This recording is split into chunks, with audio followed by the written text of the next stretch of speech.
Kenapa? Faktor apa yang menyebabkan Sensei tidak cerdas? Ya, siapa dulu yang mau ngawap ini? Ditunjuk kalau orang sensing itu tunjuk aja. Oke, Misida dulu, Misida dulu. Ayo. Oke, terima kasih.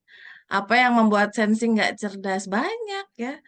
Eh, Faktor utamanya gini kan, kalau kita mau bicara tentang faktor apa, solusi apa, aku tuh selalu ingat dengan satu ketika, mungkin teman-teman yang jarang ketemu almarhum ayah ya, tak ceritain tuh kalau udah deket sama almarhum ayah tuh anytime akan deg-degan. Karena ya kayak gini nih, tiba-tiba dites, tiba-tiba di ini, lagi duduk makan, tiba-tiba gini, Missy Day, apa bedanya ini dan itu? Kenapa ini begini, ini begini? Gitu pertanyaannya. Dan sebagai waktu itu dikasih jabatannya, kayaknya gengsi banget, gila kalau gua nggak bisa jawab gitu kan, tampak tidak cerdas sekali gitu. Jadi kalau udah deket ayah, makanya kalau dibilang lumayan pinter itu karena memang dipaksa ya. Jadi apapun itu memang melalui paksaan dan berusaha gitu. Kalau mau jadi cerdas, berarti kalau yang membuat nggak cerdas ya karena mungkin ada paksaan dia menghindar, ya kan? Dia kabur, respon otak tengahnya dia melarikan diri gitu kan, tidak mau menghadapi. Nah, satu yang ini Solver Catu dan teman-teman yang lainnya, misalnya mau bagikan begini. Satu hal yang selalu ayah tekankan berulang kali setiap kali memberikan pertanyaan dan memberikan nasihatnya lagi itu, bahwa Stephen itu bicara tentang hulu.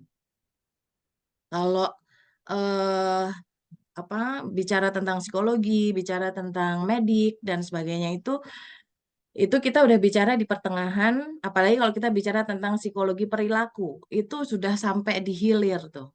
Jadi kalau ibaratnya aliran air, ada hulu, ada tengahnya, ada hilirnya.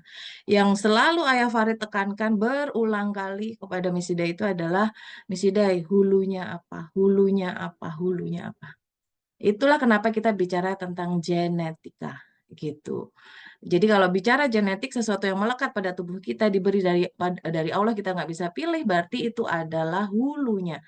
Nah, kalau kita mau cari tahu faktornya apa, solusinya apa, penyebabnya apa, dan sebagainya, kalau kita udah bermindset, berparadigma Stephen, cari dari hulunya. Apa ya yang dari hulunya, sumber utamanya itu apa? Kalau dalam konsep solver, kita menyebutnya itu sebagai akar masalahnya. Jadi dicari, bukan cuma dari perilaku yang tampak, bukan cuma dari, oh si ini kurang rajin, oh si ini sensing yang masih matre, oh sensing yang gini, itu kan perilaku. Ya kan, perilaku. Dia bisa berubah, yang namanya perilaku itu masih bisa berubah.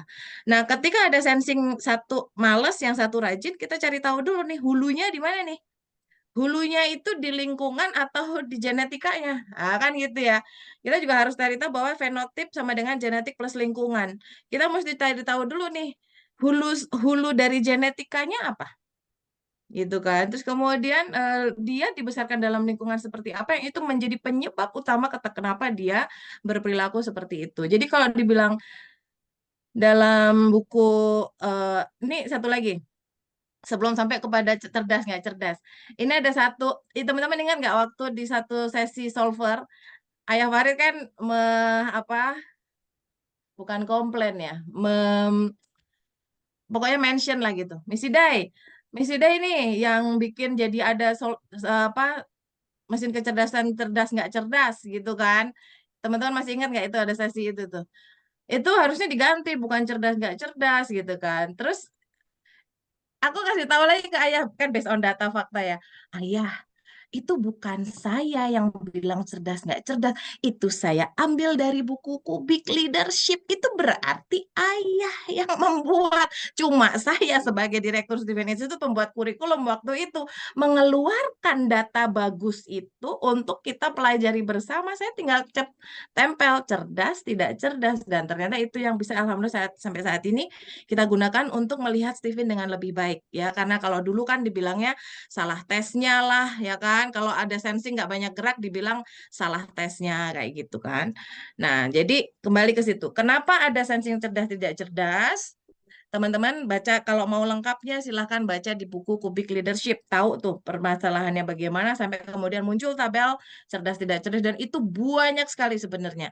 Yang mesti dia keluarin di WSL 2, di materi WSL 2 yang alhamdulillah masih dipakai sampai saat ini tuh cuma sebagian kecil banget dari buku Kubik Leadership untuk menentukan perilaku atau traits-nya eh, masing-masing mesin kecerdasan secara cerdas dan tidak cerdas. Kalau sederhananya kan gini, dikatakan cerdas ketika potensi dasar ini sudah digembleng oleh lingkungan dan dia menjadi perilaku menetap yang baik, gitu kan. Kalau dia tidak cerdas adalah ketika dia tidak ditemukan, tidak diasah, sehingga dia kemudian menjadi bentuk perilaku yang tidak diinginkan oleh masyarakat, gitu kan. Misalnya rajin versus malas, ya kan.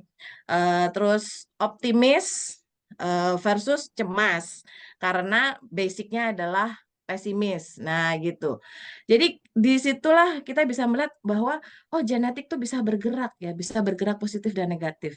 Jadi sama dengan kita kembali ke hulunya. Berarti kalau ditanya apa faktor yang membuat sensing enggak cerdas? Berarti faktornya apa?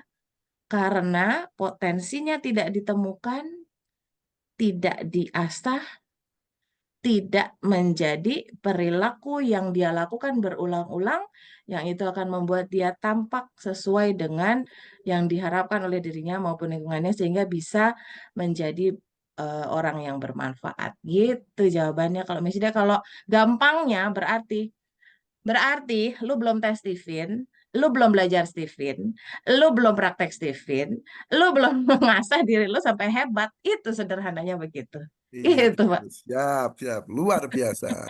Aplaus, aplaus, aplaus. Berapa kancing nih gue nih? Berapa kancing?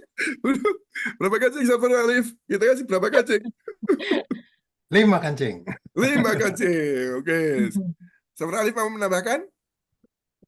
Aku mau jadi sensing yang cerdas dulu. Bismillahirrahmanirrahim. Yang mau beli kopi saya, silakan pesan langsung. Nah, itulah sensing cerdas ya, jualan. Bismillah.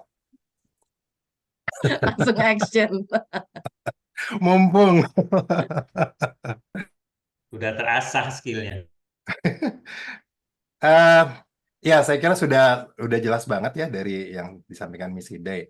Saya mencoba melihat dari sudut yang lain ya. Jadi gini, yang saya pahami justru dari awal tadi udah dibahas tentang hulu ya. Jadi kalau misalnya mau menjadi cerdas sebagai sensing, sebenarnya ini berlaku untuk semua MK ya. Tapi kan kita lagi bahas sensing. Yang pertama, orang itu memang harus meyakini dulu dirinya sensing gitu, alias udah tes Stephen. Tapi kan banyak juga yang udah tes Stephen, terus nggak merasa gitu ya. Ini yang paling banyak nih ya, yang paling banyak saya temukan di lapangan. Nggak tahu pengalaman teman-teman gimana. Aku katanya sensing, tapi aku juga kayak gini, tapi aku juga kayak gitu, kan gitu ya. Jadi aku juga perasa, aku juga suka mikir, dan seterusnya. Nah, sebenarnya ada jawaban simpel yang kalau saya sering sampaikan itu, kenapa kita sering terlihat seperti MK manapun, simpelnya adalah karena lima-limanya tuh ada di kepala. Ya. Jadi lima-limanya ada di kepala, maka kita bisa terlihat seperti MK apapun. Nah, nah ada tapinya. Ketika kita sedang terlihat seperti 4 belahan otak yang lain misalnya, itu tuh alasannya ada di hulu. Misalnya, wih, lu pemikir banget ya, katanya sensing. Iya, kan yang dipikirin cuan. Jadi bagaimana supaya cuan itu terus bertambah, bagaimana sedekah supaya bisa selalu bertambah, bagaimana membantu kesejahteraan orang secara ekonomi gitu. Jadi ketika kita terlihat seperti belahan otak lainnya, sesungguhnya itu kalau mau dicari hulunya, itu ketemunya di mesin kecerdasan. Oke, jadi ini yang sering saya sampaikan pada orang. Jadi eh, jangan tanyakan kenapa saya juga seperti ini, kenapa saya juga seperti itu. Yang ditanyakan itu jika aslinya gue hilang. Tadi ya misalnya harusnya rajin, ternyata nggak rajin. Atau kalau teman-teman solver, insya Allah masih pada ingat ya, kita ngebahas 5 traits utama setiap PG.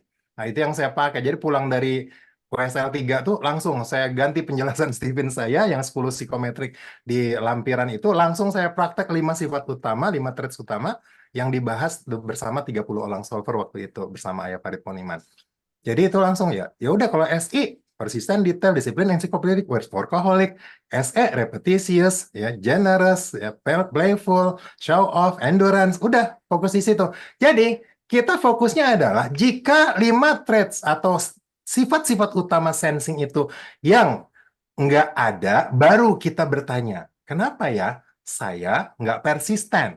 Saya sensing introvert, saya nggak persisten. Baru kita kulik-kulik tuh ada apa. Nah, berarti kan ada kelihatan kurang cerdas sebagai sensing ketika traits utamanya tidak terlihat, tidak tampak di permukaan. Nah, kita gali. Nah, insya Allah itu bisa ketemu akar masalahnya juga lewat mesin kecerdasan itu sendiri. Dan seterusnya akhirnya kita dapatkan solusi gitu-nya. Nah, jadi saya mau berangkat dari situ dulu nih, solver catur ya. Jadi, 5-5-nya ada di kepala, kita bisa kelihatan dari seperti apapun. Makanya kenapa kalau tebak-tebakan sering salah, ya enggak? Tebak-tebakan. Ini kayaknya ini nih MK-nya, ini kayaknya ini nih MK-nya gitu. Kenapa? Karena kita bisa terlihat seperti siapapun. Apalagi ada peran golongan darah lah, ada lingkungan lah ya, ada kapasitas hardware yang jarang sekali dibahas gitu kan. Nah ini maksudnya jarang dibahas di Stephen gitu. Yang sering dibahas kan ke golongan darah gitu kan. Ya. Kapasitas hardware kan di atasnya golongan darah, tapi jarang dibahas. Nah, intinya adalah kembali aja bahwa ada strata genetik, bahwa setelah gender, laki adalah pemikir, perempuan adalah perasa. Tapi kenapa ada laki-laki yang perasa, kenapa ada perempuan yang pemikir banget gitu?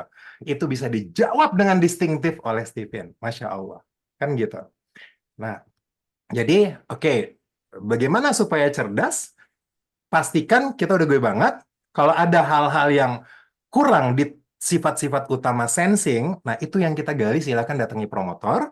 Silakan kalau misalnya promotor masih butuh bantuan, silakan datang ke solver. Gitu.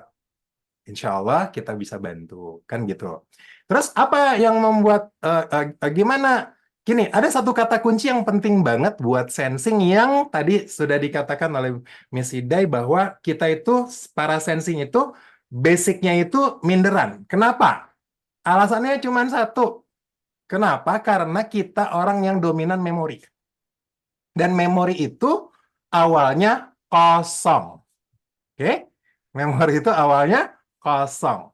Maka orang sensing ketika dihadapkan dengan hal baru, ya, itu pastinya akan ada anxiety-nya gitu ya, cemas, belum ada pengalaman dan seterusnya dan seterusnya. Ini yang kita harus sama-sama pahami. Kenapa sih sensing itu orangnya minderan ya, nggak pedean, gampang pesimis karena memang blank kalau belum ada pengalaman. Maka gimana supaya cerdas? Simple aja. Lakukan pelan-pelan, tanya contoh, minta petunjuk teknis, lakukan sesuai dengan apa yang sudah didapatkan. Setelah itu, lakukan berulang. Lama-lama makin cerdas. Nah, makin ahli. Nah, kira-kira seperti itu solver catur.